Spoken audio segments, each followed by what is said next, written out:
جو بھی دشمن ہے میرے رضا کا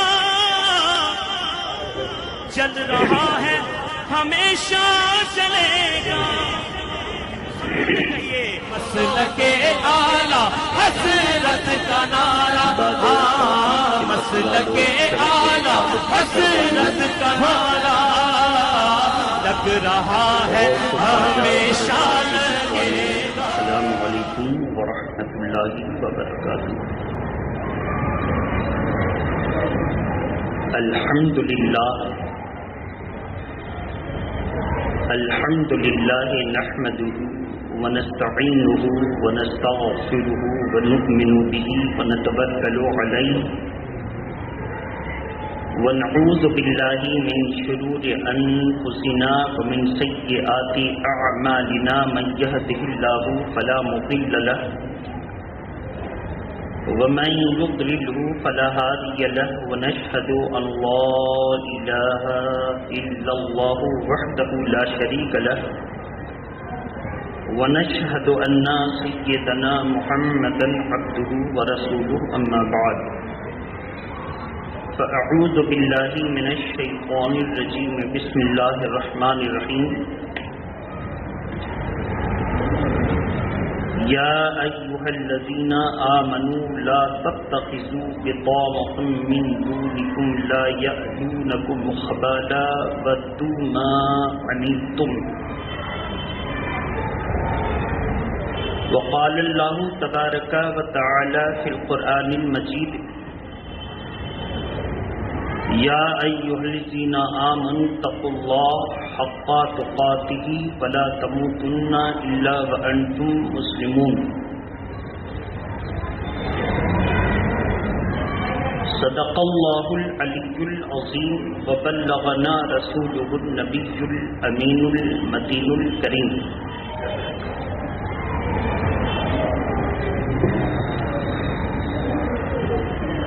طریق مصطفیٰ کو چھوڑنا ہے وجہ بربادی، طریق مصطفیٰ کو چھوڑنا ہے وجہ بربادی، اسی سے قوم دنیا میں ہوئی بے اقتدار اپنی. ہمیں کرنی ہے شہنشاہ بطحا کی رضا جوئی، وہ اپنے ہو گئے تو رحمت پروردگار اپنی. عزیزان ملت اسلامیہ، آج کی اس محفل محبت میں اپنے اکابرین کی روش پر عمل کرتے ہوئے جمعہ کے موقع پر اللہ اور اس کے رسول کا پیغام آپ کے سامنے لے کر حاضر ہوں. اللہ تبارک و تعالی ہم سبوں کو اس پیغام کے مفہوم پر عمل کرنے کی توفیق عطا فرمائے. گزشتہ جمعہ کو جو میں نے آپ کے سامنے موضوع اٹھایا تھا، وہ موضوع یہی تھا کہ آج تمام دنیا کی اسلامی دشمن طاقتیں مسلمانوں اور اسلام، اللہ، اس کے رسول اور قرآن کے خلاف ایک جگہ جمع ہو کر ہر طرح سے حملے کر رہی ہیں، اور ان حملوں کو تیز تر کرنے کے لیے مسلمان ہی نام کا استعمال کرتی نظر آ رہی ہیں. بہت سے ناپاک مسلمان کے نام ایسے آئے جس نے اللہ کی ذات پر انگلی اٹھائی. بہت سے ناپاک مسلم نام کے ایسے آئے جس نے رسول اللہ اور قرآن مجید کو اپنی طنز کا نشانہ بنایا. بہت سارے ہتھ کنڈے اپنانے کے بعد ان کے یہ ذہن میں بات ہے کہ وہ کسی ایک قوم، کسی ایک ملک سے ان کا نسبت نہیں ہے، ان کا تعلق ایک قوم کی حیثیت سے ہے، اور پوری دنیا میں یہ موجود ہیں. ہم آج تمام ادیان باطلہ کا جب مطالعہ کرتے ہیں تو مختلف مذاہب کے لوگ مختلف ملکوں میں پائے جاتے ہیں.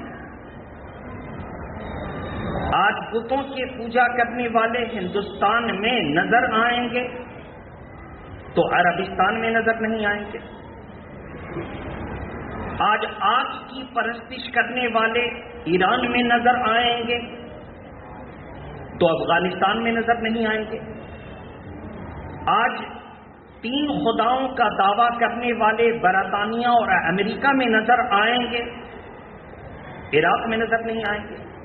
وہ ان کا اپنا ملک نہیں ہے، رہ رہے ہیں، لیکن اسلام ایک ایسا ملک ہے کہ 55 سے زیادہ ملکوں میں مسلمان کی حکومت ہے. 55 سے زیادہ ملکوں میں مسلمانوں کی حکومت ہے. یہ بہت افسوس کی بات ہے کہ اسلامی حکومت نہیں ہے. بہرحال تو اس سے ان لوگوں نے یہ ذہن بنایا کہ مسلمانوں کے لیے تو اتنے سارے ممالک ہیں تو ان کو اپنے ملک سے ختم کر دو. اب اس نے ختم کرنے کے لیے آذان پر پابندی لگائی. بہت سال پہلے ہم لوگوں نے بھی احتجاج میں حصہ لیا تھا. آذان پر پابندی نہ لگا سکے تو ہائی کورٹ گئے. وہاں سے ہائی کورٹ سے فیصلہ نہیں، ہائی کورٹ سے آرڈر اور حکم آیا کہ 60 ڈیسیبل تک آپ اپنا مائک مسجد کا بجا سکتے ہیں. ٹیکنیشین سے پوچھا گیا بھیا 60 ڈیسیبل پر آذان کے لیے مائک کا والیوم دو، تو پتا چلا کہ مسجد کے باہر آواز نہیں جاتی. پھر اس کے بعد کوشش کی گئی، اللہ کا فضل ہوا، بنگال کی گورنمنٹ اور اس طرح دوسرے اسٹیٹ کی گورنمنٹ نرم پڑی. کہا نہیں، تعزیرات ہند کے مطابق دفعہ 125 میں مسلمانوں کو کھلم کھلا اپنے مذہب پر عمل کرنے کی اجازت ہے تو ہم اس کا النگھن نہیں ہونے دیں گے. کیونکہ سامنے الیکشن تھا، ووٹ بینک کے طور پہ مسلمان کو منانا ضروری تھا. الغرض جب دیکھا کہ آذان پر پابندی لگانی چاہیے تو نہ لگ سکی، پھر اس نے نماز اور مسجدوں کا معاملہ اٹھایا کہ ایک شہر میں 5 مسجدیں ہیں، ہر مسجد میں 2 صف 3 صف آدمی، ہر مسجد میں 2 صف سے 3 صف. تو ان میں جو قیمتی جگہ پر مسجد ہے اس کو بند کر کے ساری مسجدوں کے نمازیوں کو ایک مسجد میں لے آؤ. یہ بات بھی ان کی کامیاب نہ ہو سکی. مسلمانوں نے کہا کہ ہماری مسجدیں ہمارے وقف کردہ زمین پر ہوتی ہیں، گورنمنٹ کی زمین پر نہیں. اور جب مسجد اللہ کے نام سے دے دی جاتی ہے تو وقف کرنے والے کا بھی حکم اور اس کا دسترس ختم ہو جاتا ہے. میں نے وقف کیا ہے، جب میرا حکم اس پر نافذ نہیں ہو سکتا تو اللہ کے گھر پر اور کس کا حکم نافذ ہو سکتا ہے؟ یہ ان کا منصوبہ بھی پھیکا پڑا. پھر اس کے بعد 2014 کا تاریخ دن آیا، ڈارک ایج میں ہم لوگ چلے گئے، اور یہ 2014 کے بعد مسلمان اور اسلام کو نشانہ بنانے کے لیے گائے کے گوشت کا مسئلہ اٹھایا گیا. جہاں دیکھو پکڑ دھکڑ شروع ہوئی اور ایک بھیڑ ایک مسلمان کو گائے کے نام پر مارتا نظر آیا. بہت سارے مسلمان اپنی جان سے ہاتھ دھو بیٹھے، پھر بھی اسلام کمزور نہیں ہوا. تو انہوں نے پھر موہنی واہنی کے نام پر ایک کمیٹی کی تشکیل دی جس میں ٹین ایج کے لڑکوں کو ممبرشپ دی گئی، اور اس کا منصوبہ یہی تھا کہ اسکولوں سے شروع کرو، کالجوں میں، اسکولوں میں، آفسوں میں اور گھروں میں مسلمانوں سے دوستی کرو، ان کی لڑکیوں سے رابطہ کرو، پھر ان کو ورغلاؤ اور ان کے ذہن میں ایسا بیٹھاؤ کہ وہ غیر مسلم سے شادی کرنے کے لیے تیار ہو جائے. اب یہ معاملہ بڑا زور شور سے چلا ہوا ہے. آخر اسلام دب کیوں نہیں رہا ہے؟ اسلام ہماری اور آپ کی کوششوں سے کامیاب نہیں ہے. اسلام چونکہ حق مذہب ہے اس لیے اسلام کامیاب ہے.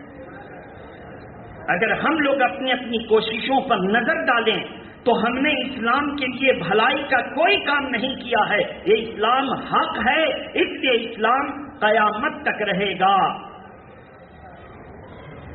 اب ہم لوگ اگر بھلائی کا کام کرتے ہیں تو یاد رکھیے جو اسلام کو طاقت پہنچانے کے لیے اپنی خدمات انجام دیتا ہے اسلام کو اس کی ضرورت نہیں ہے. ہاں یہ ہے کہ اللہ اس کا وقار بلند کر دے گا. اللہ اس کی دنیا کو بھی آباد کر دے گا اور آخرت کو بھی آباد کر دے گا. اسی مشن کے تحت آج کی میری گفتگو ہوگی. محبت کے ساتھ درود شریف پڑھیں. اللہم صلی علی سیدنا شفیعنا حبیبنا مولانا محمد والہ واصحابہ وبارک وسلم. صلاۃ و سلام علیکہ یا رسول اللہ. قرآن مجید سورہ آل عمران آیت کریمہ نمبر 118. اللہ تبارک تعالیٰ کا ارشاد ہے یا ایھا الذین آمنوا لا تتخذوا بطانۃ من دونکم لا یألونکم خبالا ودوا ما عنتم. کتنا پیارا حکم ہے. اللہ چاہتا تو کہتا اے لوگو یا ایھا الناس، لیکن اس نے اپنے بندوں پر کرم فرما کر پیار بھرے انداز میں ارشاد فرماتا ہے اے ایمان والو. آپ کو کوئی اگر کہہ دے بڑا نیک ہے یہ، تو بولنے والا جتنا پاور کا مالک ہوگا آپ کا سینہ اتنا ہی زیادہ پھولے گا. بہت ساری مثالیں ہیں، وقت ضائع نہیں کرنا چاہتے. آپ کو کسی دنیا دار نے نہیں کہا ایمان والا، آپ کو اللہ نے کہا ہے. کیا چاہتا ہے اللہ؟ لا تتخذوا بطانۃ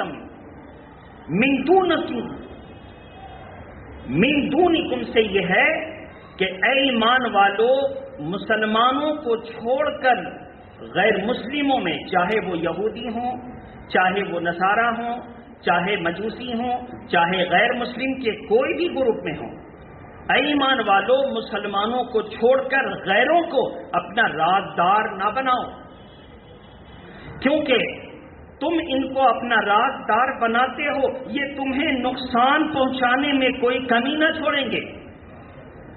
کس نے کہا؟ اللہ نے. کس نے کہا؟ اب اللہ نے جب کہا تو بات غلط ہو سکتی ہے؟ کیوں نہیں غلط ہو سکتی ہے؟ کیونکہ اللہ نے کہا یا ایھا الذین آمنوا قولوا قولا سدیدا. اے ایمان والو جب بولو تو سچی بات بولو. تو جو اللہ اپنے بندوں سے سچی کو پسند کرتا ہے وہ غلط بولے گا؟ قرآن مجید پھر ارشاد فرماتا ہے وَمَنْ أَصْدَقُ مِنَ اللَّهِ قِيلًا. اور اللہ سے زیادہ سچی بات کس کی ہو سکتی ہے؟ وَمَنْ أَصْدَقُ مِنَ اللَّهِ قِيلًا. اور اللہ سے زیادہ سچی بات کس کی ہو سکتی ہے؟ اللہ نے فرما دیا وہ تمہاری برائی کے چاہنے میں کوئی کمی نہ چھوڑیں گے. ہم نے گزشتہ جمعہ کو کہا تھا آج مختصر سا خاکہ پیش کریں. وہ تعلق قائم کرتے ہیں کاروبار کے اعتبار سے، سماج کے اعتبار سے، پارٹی کے نام پر، مذہب کے نام پر، اور آپ کو کہتے ہیں سب ہم لوگ ایک ہیں. آپ اللہ بولیے وہی ہے، ہم ایشور بولیں وہی ہے، وہ بھگوان بولے وہی ہے، سب ایک. جبکہ قرآن نے کیا کہا؟ اللہ تبارک تعالیٰ ارشاد فرماتا ہے اے ایمان والو اللہ کو جو نام قرآن میں دیے گئے اس کے علاوہ کسی نام سے نہ پکارو. اس کے علاوہ نہ ہم اللہ کو ایشور کے نام سے پکار سکتے ہیں، نہ بھگوان کے نام سے پکار سکتے ہیں. اور سنسکرت کا لفظ دیکھیں گے تو بھگوان کا ایک غلط معنی بھی ہے، زنخا ہجڑا، یہ معنی بھی اس کا ہے. تو قرآن مجید نے صاف ارشاد فرما دیا. لیکن کیا کیجئے گا، ہم ہی لوگوں میں شور ہیں. کلکتہ کے دھرم تلہ میں شہید مینار کے پاس تبلیغی جماعت کی کانفرنس ہوئی. اس میں ان لوگوں نے 2014 کے پہلے حکمرانوں کو خوش کرنے کے لیے ایسی ایسی باتیں کہیں جس میں اسلام میں دور دور کا پتہ نہیں. کیا کہیں؟ اس نے کہا کہ رام اور اس طرح کے دوسرے جتنے ہیں یہ بھی نبی ہو سکتے ہیں. نعوذ باللہ من ذالک. اور دلیل کہاں سے دی؟ قرآن سے. کہا قرآن مجید میں لکھا ہے وَلِكُلِّ قَوْمٍ ہَادٍ. اللہ فرماتا ہے کہ ہم نے ہر قوم کے لیے ایک ہدایت دینے والا پیدا کیا. تو ہندوستان میں کوئی نبی نہ آئے ایسا نہیں ہو سکتا. لہذا یہ رام، یہ کرشن، بلکہ یہ گاندھی، رام چندر پریم گاندھی، اس کا بھی نام لیا کہ یہ بھی اپنے وقت کے نبی ہو سکتے ہیں. نعوذ باللہ من ذالک. اور آیت کریمہ وہی جب ان لوگوں پر ان کے علماء نے پھر لعنت و ملامت کی، ان میں بھی تو ایسا ہی ہے نا. کچھ عالم ہیں جو حکومت کو خوش کرنے کے لیے بولتے ہیں اور کچھ عالم ہیں جو بولتے نہیں یہ غلط ہے. ایسا ہے ان میں بھی. ان لوگوں نے جب بڑی لعنت و ملامت کی تو پھر ان لوگوں نے خاموشی اختیار کی. میرے محترم بزرگوں دوستوں، اب آپ اندازہ کیجئے کہ کافروں کو خوش کرنے کے لیے کہا گیا کہ نبی ہو سکتے ہیں. اب ہم شریعت سے پوچھتے ہیں کہ نبی کی پوری توضیح کیا ہے؟ اللہ کے پیارے نبی صلی اللہ تعالی وسلم نے فرمایا 1,24,000 یا 2,24,000 کم و بیش انبیاء اکرام کو اللہ نے اپنے بندوں کی ہدایت کے لیے فائز فرمایا. اور اگر رسول ہوں گے تو بھیجا. کیوں میں نے ایسا ترجمہ کیا؟ رسول جو ہوتا ہے وہ اللہ کی طرف سے نئی شریعت لے کر آتا ہے، اور نبی کا منصب یہ ہے اسی شریعت پر چلاتا ہے. اسی شریعت پر. نبی کوئی نئی شریعت، کوئی نیا قانون لے کر نہیں آتا، اسی شریعت پر. تو اللہ کے پیارے نبی سے پوچھا گیا یا رسول اللہ، ہر رسول کی شریعت کو چلانے کے لیے اللہ نے نبی بھیجے اور 1,24,000 کم و بیش آپ کی شریعت کو چلانے کے لیے نبی آئیں گے. اللہ کے پیارے نبی نے فرمایا لا نبی بعدی، میرے بعد کوئی نبی نہیں آئے گا. ہماری شریعت کو چلانے کے لیے اللہ 2 جماعت کو پیدا کرے گا. وہ اولیاء کی جماعت ہے، علماء کی جماعت ہے. 2 جماعت کو پیدا کرے گا جو کسی سے معاملہ نہیں کریں گے، ان کا معاملہ صرف اللہ سے ہوگا. وہ وہی کہیں گے جو اللہ چاہتا ہے. اب ہم پورے قرآن کا مطالعہ کریں. آج میں نے بعد نماز فجر جو قرآن مجید کے درس میں اپنے احباب و مخلصین کے ساتھ مل کر کے 18 نبیوں کا نام پڑھا. کتنا؟ پارہ نمبر 7 رکوع نمبر 15 میں 18 نبیوں کا ہم نے نام پڑھا. رکوع نمبر 14 اور 15 پڑھیں، اس میں نبی کا نام ہے. 18 نبیوں کا نام.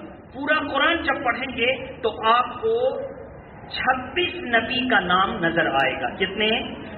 قرآن مجید میں صرف 26 انبیاء کا ذکر ہے. کتنے؟ اس کو یاد رکھیے گا. اب آپ سے کوئی سوال کرے کہ قرآن مجید میں 26 نبیوں کا ذکر ہے، آپ 1,24,000، یہی تو جواب ہے کہ جو قرآن نے دیا ہم وہ بھی مانتے ہیں اور جو نبی نے فرمایا ہم وہ بھی مانتے ہیں. جو نبی نے فرمایا اللہ آزمانا چاہتا ہے، دیکھتا ہے اپنے بندے کو کہ یہ قرآن مانتا ہے یا میرے نبی کو بھی مانتا ہے. تو وہی بات آ گئی کہ جو نبی کو مانے وہی قرآن کو مانے گا، اور جو قرآن کو نبی کو مان کر مان گیا اسی کا ایمان کام آئے گا. قرآن کو مان کر، نبی کو مان کر جو مان گیا، آسان لفظوں میں جو نبی کو مان کر قرآن مان گیا، نبی کو مان کر، نبی کو چھوڑ کر نہیں. تو اللہ کے پیارے نبی نے فرمایا 1,24,000 کم و بیش. کم و بیش کیوں کہتے ہیں؟ توجہ سے سن لیجیے. کیونکہ اس کی متعینہ تعداد اللہ کو معلوم. بولیے اللہ کو، اور اللہ کی عطا سے رسول اللہ کو. ایک دم یقینی تعداد اللہ کو معلوم. اب اگر ہم لوگ کہتے ہیں 1,24,000 تو ہم کو تو تعداد معلوم نہیں، تو جو نبی نہیں ہے وہ بھی نبی بن جائیں گے. اور اگر ہم کہہ دیں 1,24,000 کم تو جس زیادہ ہوں گے وہ نبی بن جائیں گے. اس لیے ہم لوگ کم و بیش لگا دیتے ہیں کہ اگر کم بھی ہوئے تو کہہ دیا ہے کم اور زیادہ بھی ہوئے تو کہہ دیا زیادہ. اسی لیے ہم لوگ کم و بیش لگاتے ہیں. یقینی تعداد اللہ کو مانتے، اتنا سمجھ لیجیے. اس لیے کم و بیش لگانا چاہیے، کیونکہ اگر نہ لگائیں گے تو جو نبی نہ ہوں گے وہ نبی میں شامل ہوں گے، اور اگر جو نبی ہوں گے وہ نبی سے نکل جائیں گے. ہو سکتا ہے 1,24,000 سے زیادہ ہوں، تبھی تو حضور نے فرمایا کم و بیش کم و کاس. بہرحال تو اللہ کے پیارے نبی صلی اللہ تعالی علیہ وسلم نے اب بعض انبیاء کے نام پر تشریح فرما دی. کس قبیلے سے تعلق رکھتے تھے، ان کا زمانہ کیسا تھا، کون سا بادشاہ اس زمانے میں حکومت کرتا تھا، ان پر کتنے مظالم توڑے گئے، انہوں نے اللہ کے دین کو اس کے بندوں کے نام کیسے پہنچایا. تو یہ بات طے ہو گئی. تو جب اب فقہا سے پوچھتے ہیں کہ قرآن میں جو نام دیے گئے اس کے علاوہ بھی ہم کسی کو نبی مان سکتے ہیں؟ جواب فرمایا کہ نبی ماننے کے لیے قرآن و حدیث سے دلیل چاہیے. نبی ماننے کے لیے قرآن میں دکھاؤ یا حضور کے فرمان میں دکھاؤ. اگر قرآن میں اور حضور کے فرمان میں نہیں ہے تو ہم کسی کو نبی نہیں مان سکتے. کسی کو نبی. اب جو ان لوگوں نے گورنمنٹ کو خوش کرنے کے لیے 2014 کے پہلے شہید مینار کے پاس جلسہ کیا اور اس میں اس طرح کا جملہ کیا تو جو نبی نہیں اس کو نبی مانا، اب وہ مسلمان رہا. اب دنیا کہے کہ نہیں صاحب بہت اچھی تقریر کرتے ہیں، اور اتنا بڑا مجمع اور ریڈ روڈ پر جب یہ نماز پڑھاتا تھا بڑی بڑی داڑھا لے کر کے فضل الرحمان تو پورا ریڈ روڈ بھر جاتا تھا، اتنی لمبی جماعت ہوتی تھی. یہ لمبی جماعت والا معاملہ نہیں ہے، یہاں پر ایمان اور کفر والا معاملہ ہے. جس کے پاس ایمان ہوگا وہ اکیلا ہے، اس کی عبادت قبول ہوگی، اور جس کے پاس ایمان نہیں ہوگا وہ کروڑوں ہے تو اس کا ایمان کوئی مطلب نہیں رکھتا، اللہ کے نزدیک کوئی اہمیت نہیں ہے. آپ کہیں گے وہ لوگ زیادہ، ہم کہیں گے تو ٹھیک ہے سنو. قرآن مجید کا ارشاد ہے لَأَمْلَأَنَّ جَهَنَّمَ مِنْكَ وَمِمَّنْ تَبِعَكَ أَجْمَعِينَ. اللہ فرماتا ہے ہم شیطان اور اس کے متبعین سے جہنم کو بھر دیں گے. جہنم کو بھر دیں گے. اب جہنم کس سے بھرا ہے؟ اکثریت سے. زور سے بولیے. اکثریت سے. ہم لوگ کس میں ہیں؟ اقلیت میں ہیں. ہم لوگ کم ہیں، وہ اکثریت میں ہے.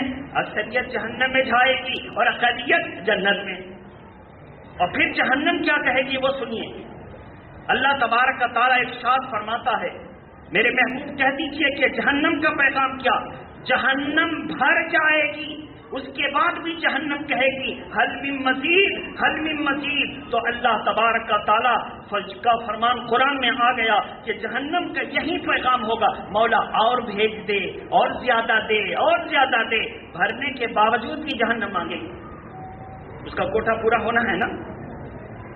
تو ہم لوگوں کو بھیڑ، اتنی لمبی جماعت، اتنا بڑا بڑا کام یہ دیکھ کر کے نہیں جانا ہے. آج کچھ لوگ بولتے ہیں دعوتیے وغیرہ. ہم لوگوں نے 200 ممالک میں دین اسلام کی خدمت کی. کتنے؟ 200 ممالک میں. دیوبندیوں اور تبلیغی جماعت کا معاملہ ہے کہ ہم لوگ دنیا کے 200 سے زائد ممالک میں دین کی خدمت کی. ان سے پوچھا جائے دین کی خدمت کی، اب بتاؤ کوئی یہ تعریف کرے کہ عید کیوں مناتے ہیں؟ کیا تعریف کرے؟ اس کے جواب میں وہ کہے اس لیے کہ دیکھیے نا جس طرح ظالم کے چنگل سے ملک آزاد ہوتا ہے تو آزادی کے دن ہم جشن مناتے ہیں. آزادی کے دن، اور وہ ہے 15 اگست 1947 تاریخ مناتے ہم لوگ. تو انگریز ظالم تھے، اس کے چنگل سے میرا ملک آزاد ہوا، یہ صحیح ہے. بولے یہ اسی طرح، اب اس کو کوئی مثال میں لائے، اسی طرح رمضان کے گزر جانے کے بعد ہم عید کی خوشیاں مناتے ہیں. اب اگر کوئی کہے اور یہ جملہ اس ظالم کا ہے جو دعوے دار ہے، تو ایسی صورت میں کیا حکم ہوگا؟ بتاؤ، انگریز ظالم تھے، کیا اللہ بھی ظالم ہے جو اپنے بندوں پر رمضان کی مشقت کو نازل فرما رہا ہے؟ تو یہی نہ کہیں گے جو اللہ کو ظالم کہے وہ سب ہو سکتا ہے مسلمان؟ فتویٰ آپ نے دیا ہے، ذمہ دار آپ ہیں، ہم تو وکیل ہیں۔ میرے محترم، دوسری بات، تبلیغی جماعت کہے، ایک توجہ سے سنیے گے، ایک صالح کو خواب میں زیارت ہوئی اللہ کے نبی کی، حضور نے اس سے فصیح اردو میں کلام کیا، فصیح بہت احسن ادب کا معیار رکھ کر کلام کیا۔ اندازہ بھی دیکھیے، حضور فصیح نہ بولیں گے تو یہ بولے گا، لیکن اس نے بہت دکھایا، فصیح کلام کیا۔ اس صالح نے حضور سے پوچھا، یہ کس کا خواب ہے؟ دیوبندی کا۔ کس کا؟ دیوبندیوں کا۔ خوابوں کی بارات ایک کتاب کا نام ہے، اس میں یہ لکھا ہے۔ اس صالح نے نبی پاک سے پوچھا کہ آپ کو اردو میں کلام کہاں سے آ گئی؟ آپ کو اردو میں کلام کہاں سے آ گئی؟ نبی پاک نے جواب دیا کہ جب سے دارالعلوم دیوبند سے میرا رابطہ ہوا تو اردو میں رابطہ ہوا۔ جب سے دارالعلوم دیوبند سے میرا رابطہ ہوا، اس سے کیا پتا چلا؟ حضور کو اس سے پہلے زبان اردو سے واقفیت نہیں تھی۔ دارالعلوم دیوبند 1880 میں وجود میں آیا، یاد رکھیے گا۔ کیا؟ زور سے بولیے۔ 1880 میں وجود میں آیا، تو جب وجود میں آیا تو 1880 571 عیسوی میں حضور پیدا ہوئے، 1880 میں دارالعلوم دیوبند پیدا ہوا۔ اب حضور کو اردو میں کلام آیا، اردو میں کلام۔ اب سمجھیے، اب جو اپنے چھڑے سے بدعقیدہ مدرسے میں حضور کو پڑھانے کا دعویٰ کرے وہ سب ہو سکتا ہے مسلمان؟ فتویٰ آپ کا ہے، ہم تو صرف وکیل ہیں۔ آپ اندازہ کریں۔ اچھا، یہ کہنے کو کہہ تو گیا، اب سنی علماء کی نظر پڑی ان کے سڑے ہوئے خواب پر۔ بھئی خواب اگر شریعت کے خلاف ہو تو آدمی چھپاتا ہے، طبیعت کے خلاف بھی ہو۔ ایک آدمی دیکھ رہا ہے کہ ہم ٹرین میں جا رہے ہیں، کوئی ہم کو دھکا دیا، اب وہ چھپائے گا، یا اللہ یہ کیا ہو گیا؟ اسی سے پوچھیں جو اس کی صحیح تعبیر بتائے، کوئی علاج بتا دے، کوئی صدقہ خیرات کا حکم دے دے۔ اس معاملے سے جو خواب میں دیکھا بچ جائیں۔ گندا خواب دیکھ کر آدمی اور طبیعت کے خلاف دیکھ کر آدمی چھپاتا ہے ظاہر، تو شریعت کے خلاف جو خواب دیکھا تو چھپائے گا نا، کہ ظاہر کرے گا۔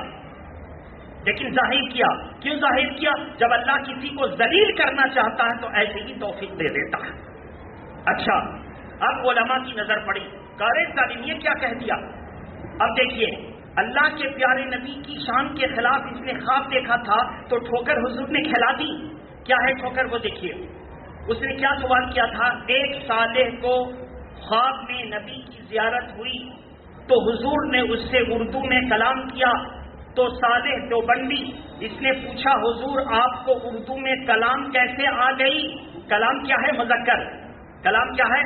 پوچھنا چاہیے تھا حضور آپ کو اردو میں کلام کیسے آ گیا؟ کلام۔ تو حضور نے اس کو خواب، جھوٹا خواب تھا نا، اسی میں اس کو ٹھوکر کھلا دی کہ وہ ظالم جس کو خود مذکر کو مؤنث بنا دے وہ چلا ہے حضور کو پڑھانے کے لیے۔ جو مذکر کو مؤنث بنا دے اس کا دعویٰ ہے حضور کو دیوبند سے رابطہ کر کے اردو سکھلا دیا۔ تو حضور نے اس کو اسی میں چپت دے دی کہ اگرچہ یہ خواب من گڑھت ہے لیکن جب گڑھے گا تو ٹھوکر کھائے گا اور دنیا پکڑ لے گی کہ یہ جس کو خود اردو بولنے نہیں آتی اس کا دعویٰ کیسے صحیح ہو سکتا ہے۔ بات سمجھ میں آ رہی ہے؟ تو آپ تو کہیے گا مولانا صاحب وہ بھی صحیح ہے، یہ بھی صحیح ہے۔ ارے بھائی، ہم تو قانون جان رہے ہیں، ہم کسی کے وفادار نہیں ہیں۔ اللہ اس کے رسول کا جو وفادار ہے ہم اس کے وفادار ہیں، ہم کسی کے وفادار نہیں، کوئی ہم سے امید نہ رکھے۔ میرے محترم بزرگ اور دوستو، اب کرنا کیا ہے؟ ایسے دیوبندیوں سے، ایسے کافروں سے، ایسے مشرکوں سے اللہ نے کیا فرمایا؟ ان کو اپنا رازدار، اپنا دوست نہ بناؤ۔ زور سے بولیے، دوست نہ بناؤ، بس کام سے کام رکھو. زور سے بولیے، کام سے کام رکھو. اللہ کے پیارے نبی نے بھی کافروں کی جماعت سے، کاروباریوں سے کام رکھا. کام سے کام رکھو اور ان کے معاملے میں ایسا معاملہ پیش کرو کہ جس مسلمان سے وہ کاروباری ناطہ کر لیں تو مرد تک وہ ناطہ رہے، اور مرد کا تعلق ایسا رہے وقت پر وہ نماز پڑھیں، مرد کا تعلق ایسا رہے کہ وقت پر وہ شریعت کا احترام کریں. تو کیا فائدہ ہوگا؟ وہ کافر بھی آئے گا، مسلمان کی صحبت میں رہے گا تو مسلمان ہو جائے گا. اور جب آپ ہی نماز نہیں پڑھیں گے تو وہ کہے گا نا اس سے بہتر ہم. آپ ہی جھوٹ بولیں گے تو وہ کہے گا یہ دھوکہ باز ہے، اس سے بہتر ہم. آپ ہی جب غلط کریں گے تو وہ کہے گا اس سے بہتر ہم. تو ایسی صورت میں ہمیں اپنی اصلاح کرنی ہے. کرنے کا کام کیا ہے؟ مسلمانوں کو اپنی بیٹیوں، بہوؤں اور بیویوں کو ایسی جگہ پر جانے نہ دیں جہاں ناچ گانے، ڈھول تاشے باجے بجتے ہوں. اگر گئے، یہ عورتیں گئیں تو کیا ہوگا؟ اللہ کے پیارے نبی نے فرمایا دیوس ہے وہ مرد جو اپنی گھر کی عورتوں کو بے برائی سے نہ روک سکے. برائی سے؟ صحابہ نے پوچھا یا رسول اللہ دیوس کا معنی؟ کہا جو برائی کی باتوں پر روک ٹوک نہ کرے، بے حیائی کی باتوں پر. ہماری لڑکی گئی اور ہم نے اگر اس کو ڈریس دلوانا ہے، سوٹ دلوانا ہے اور باقاعدہ سوٹ دلا دیا، دکاندار نے پوچھا کہ مولانا صاحب کیا کیجیے گا؟ سبھی لوگ یہی لے جاتے ہیں، اس میں آستین آپ اپنے گھر میں لگا لیجیے گا، نہ ملے تو چلا لیجیے گا کام. تو ہم کیا کریں گے؟ وہ سوٹ نہیں خریدیں گے، وہ دکاندار سے سودا نہیں کریں گے. اگر ہم لوگ 50 آدمی مل کر دکاندار کے ایسے جو ہے غیر اسلامی لباس کا بائیکاٹ کر کے واپس چلے آئے، نئی عید ہم پہن کر منائیں گے. ہماری عید کپڑوں سے نہیں منائی جاتی، اللہ کو راضی کرنے سے منائی جاتی ہے. یہ غلط ہے کہ عید کے دن ایک نئی گنجی بھی مل جاتی، ایک نئی لنگی بھی مل جاتی. اکثر علماء نیا نہیں پہنتے، وہی دھلا ہوا پہن کے آتے ہیں. میرے محترم بزرگ اور دوستو، یہ غلط ہے یہ تصور. عید اللہ کو راضی کر کے منائی جاتی ہے. تو بہرحال اگر ہم لوگ 50 مسلمان ایسی دکان کے ان نالائق کپڑوں کا بائیکاٹ کرتے ہیں تو پھر وہ لائے گا؟ وہ بولے گا نہیں بھائی یہاں نہیں چلتا، یہاں ہم کو جو ہے پورا بھر آستین کا کپڑا لے کر آنا ہوگا. دوبارہ سے وہ آپ کو ایک اسلامی طور طریقے کا کپڑا دے گا. تو اپنی بچیوں پر آپ لگام ڈالیں، عورتوں پر لگام ڈالیں. آپ کو دشمن تو کہیں گے کہ آپ ہمارے رنگ میں رنگ جائیے، آپ کہیے صبغۃ اللہ ومن احسن من اللہ صبغہ. جس پر اللہ کا رنگ چڑھ گیا وہ رنگ اتنا چوکھا ہے اب اس پر کوئی رنگ نہیں چڑھ سکتا ہے. اگر واقعی آپ نے اس انداز میں اگر کام کر دیا، بے حیائی سے روک دیا اور باہر نکلنے سے بے ضرورت روک دیا، اپنے گھر میں رکھا، قرآن کی تعلیم کو عام کیا، دین سکھاتے رہے، شریعت کے مسئلے پر عمل کروایا، تو ہماری کوئی بیٹی جب گھر میں ہمدردی ملے گی تو باہر کی ہمدردیوں کو غلط سمجھے گی، اور اگر گھر میں ہمدردی نہ ملے گی تو باہر میں جو ہمدرد مل گیا اس کو اپنا سمجھے گی. بولیے صحیح ہے کہ غلط؟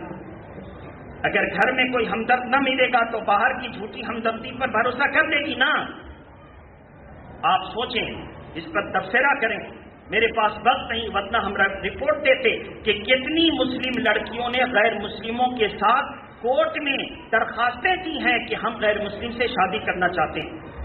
ہزاروں غیر مسلم لڑکوں سے مسلم لڑکیوں نے کورٹ میں داخل کیا کہ ہم کو پرمیشن دے کورٹ، اور کورٹ نے اس کو وقت دیا ہے. عزیزان ملت اسلامیہ، اس لیے اپنا ماحول بنائیے، ایک اسلام کے طور طریقے پر زندگی گزاریے. عورتوں کا لباس بھی اچھا رکھیے، پردہ بھی اچھا رکھیے. دوپٹہ اوڑھنے کا جو طریقہ زمانے میں رائج ہو گیا اس کو ختم کیجیے. اللہ کے پیارے نبی کی بارگاہ میں حضرت عائشہ صدیقہ حاضر ہیں. ان کے پاس ایک لڑکی آئی جو باریک کپڑے کا دوپٹہ پہن رکھی تھی. انہوں نے اس کو لیا اور پھاڑ دیا اور ایک موٹے کپڑے کا دوپٹہ اس کو اڑا دیا، پورا سر ڈھاکا، ایک ایک بال ڈھانک دیا، پورے بال اس کے کور کر دیے اور پورا اس کے بدن کو کور کر دیا. صرف اس کے ہاتھ کی انگلیوں کے چند پھوڑے وہ بھی تلہٹی نظر آتی، اتنا کور کر دیا. فرمایا اللہ کے پیارے نبی نے جب عورت بالغ ہو جائے تو اس کے لیے ایسے ہی کپڑے اور دوپٹے کا انتخاب فرمایا ہے. اور قرآن مجید نے فرمایا وَلَا يُبْدِينَ زِينَتَهُنَّ إِلَّا لِبُعُولَتِهِنَّ، اے مسلمان کی عورتوں، تمہیں اللہ کی طرف سے نبی کی بیویوں کی معرفت سے حکم ہے کہ تم اپنی زینت کو ظاہر نہ کرو۔ یہ کون سی زینت ہے آپ سمجھ گئے، اس لیے زینت کو ظاہر نہ کرنے کا حکم ہے۔ تو جتنا زیادہ ہے اپنے کپڑوں سے، چادروں سے اپنے جسم کو چھپائیں، نمائش نہ کریں۔ تو جب وہ یہاں ایسا کر لیں گی تو کل فاطمہ کہیں گی میرے مولا یہ میری کنیزہ ہے، اس نے میرے جو ہے پسندیدہ پر پسند کیا، میں چاہتی تھی۔ اللہ کے پیارے نبی نے فرمایا بیٹی بتاؤ عورت کا سب سے اچھا وصف کیا ہے، عورت کی سب سے اچھی عادت کیا ہے، عورت کا سب سے اچھا جو ہے ہنر کیا ہے؟ سیدہ فاطمہ الزہرا رضی اللہ تعالی عنہ نے نگاہیں نیچی کی اور فرمایا عورت کا سب سے اچھا وصف، عورت کی سب سے اچھی عادت یہ ہے نہ کسی غیر محرم کو دیکھے نہ دیکھنے دے۔ بولیے نہ دیکھنے۔ اب ظاہر ہے تو ہم مسلمانوں کو اسی پر بڑی کوشش کر کے چلنا پڑے گا۔ ہماری ماں بہنیں نہ کسی کو دیکھنے دیں اور نہ دیکھیں۔ اگر ایسا کر دیا تو قرآن مجید کا ارشاد ہے وَلْيَسْتَعْفِفِ الَّذِينَ لَا يَجِدُونَ نِكَاحًا حَتَّى يُغْنِيَهُمُ اللَّهُ مِنْ فَضْلِهِ، لڑکیاں جوان ہو جائیں، لڑکے جوان ہو جائیں اور اگر بد نظری سے اپنی آنکھوں کو بچا دیں تو اللہ فرماتا ہے اگر ان کی روزی میں کمی ہوگی اللہ روزی میں برکت دے دے گا، نکاح میں آنے والی تمام رکاوٹوں کو دور کر دے گا، اور جب نکاح ہو جائے تو ان کی اولاد کو باوقار اور باعزت پیدا فرمائے گا۔ یہ اللہ کا پیغام تھا جو میں نے آپ کے سامنے رکھا۔ اللہ تبارک و تعالی ہم سبوں کو اپنے مسلم سماج کو سمیٹ کر عزت و آبرو کے ساتھ زندگی گزارتے صبح و شام کو ایک وقت متعین کر دیجیے جس میں 5 منٹ کے لیے آپ اپنے بال بچوں کے ساتھ اسلام کے مطابق بات کریں، ان کو شریعت اور دین سکھائیں، خود بھی سیکھیں۔ اگر آپ کے پاس ٹائم نہیں ہے بیٹے کو کہیں جہاں جہاں میلاد ہو، جمعہ کی تقریر ہو، مولانا صاحب سے مسئلہ پوچھو اور اس پر ہم کو بھی بتاؤ اور تم بھی عمل کرو۔ اگر آج بھی ہو کہ ابراہیم سا ماں پیدا آج کر سکتی ہے انداز گلستہ پیدا، خوب کی سیر چمن، پھول چنے شاد رہے، باغ میں یہ جاتا ہے اب گلشن تیرا آباد رہے۔ واخر